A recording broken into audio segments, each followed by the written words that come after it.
করো আপেলের। Apple Apple কই অ্যাপেল আগে দেখো অ্যাপেল কই এইটা অ্যাপেল এইটা ওইটা ম্যাঙ্গো এইটা অ্যাপেল এনো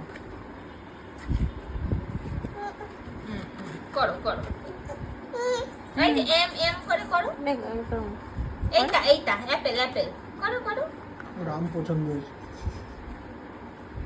আম লাল রঙের আম নিয়ে যাচ্ছে এটা ওইটা তাহলে হচ্ছে গোলাপ খাস আম হয়ে গেল মা গোলাপ খাস লাল আর হলুদ করো করো তুমি করো হ্যাঁ করো গোলাপ খাস শুয়ে পড়ছো কেন? গোলাপ খাস নাও করো করো এই যে, ব্যাস হয়ে গেল গল্প গল্প শুরু ভেঙে ফেলেছে। কোথায়